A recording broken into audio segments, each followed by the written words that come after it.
Kunafa. ఇప్పుడు ఏ YouTube లో చూసినా, ఇన్స్టాగ్రామ్ లో చూసినా ఈ కునాఫాయే కనిపిస్తుంది కదా! సో, నాకైతే నోరూరిపోతుంది. సో, ఫైనల్ గా ఇంట్లోనే హ్యాపీగా మనం చేసేసుకుందాం. వచ్చేసేయండి.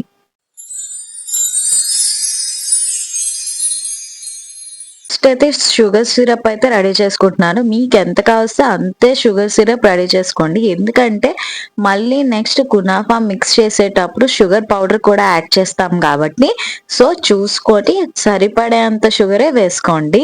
సో ఇక్కడ కునాఫానైతే ఇట్లా బ్లెండ్ చేస్తున్నాననమాట. కొంచెం లైట్ గానే చేయాలి. ఎక్కువగా చేసినా సరే పొడి పొడిగా అయిపోతుంది. నెక్స్ట్ బటర్ అయితే ఇట్లా వేడి చేసి దీంట్లో యాడ్ చేస్తున్నాననమాట. యాడ్ చేసుకొని ఇట్లా సర్క్యులర్ మోషన్ లో షుగర్ పౌడర్ కూడా వేసుకొని మిక్స్ చేసుకోండి మంచిగా. మరీ గట్టిగా చేసుకోకండి, ఇంకా మెత్తగా అయిపోతుంది kunafa.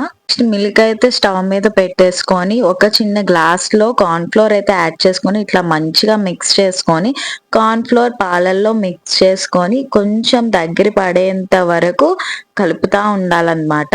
So corn flour mix చేస్తున్నాం కదా పాలల్లో, ఇట్లా కన్సిస్టెన్సీ చూసుకొని థిక్గా అయ్యేంత వరకు మిక్స్ చేసుకుంటూ ఉండాలి. కలుపుతూనే ఉండాలి. వదిలేస్తే మాత్రం కడుగు మాడిపోతుంది. అండ్ డ్రై ఫ్రూట్స్ కూడా పక్కన కట్ చేసి అయితే పెట్టేసుకున్నాను గార్లిష్ చేసుకోవడానికి.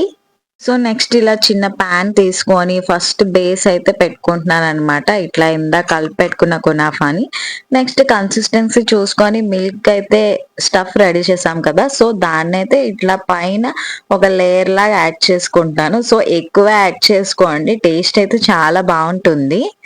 సో నెక్స్ట్ పైన కవర్ చేయాలి ఇంకొక బేస్ తో. సేమ్ అట్లానే కిందన ఎట్లా అయితే కవర్ చేసామో సేమ్ అట్లానే బేస్ కవర్ చేసుకొని లైట్ సిమ్ లో పాన్ పెట్టేసుకొని అటు నుంచి ఇటు రివర్స్ చేసుకోవాలన్నమాట. లైట్ గోల్డెన్ షేడ్ వచ్చేంత వరకే పెట్టుకోండి. సో అయిపోతుంది కునాఫా రెడీ. చాలా టేస్టీ అయిన కునాఫా అయితే మన ఇంట్లోనే చేసేసుకోవచ్చు తక్కువ బడ్జెట్ లో. I hope you all like my videos. Please guys subscribe చేసుకోండి. నా కునాఫా ఎలా అనిపించిందో కామెంట్ చేసేయండి. మళ్ళీ నెక్స్ట్ వీడియోలో కలుస్తాను. ఇంకుంటాను మరి. Please subscribe. By by.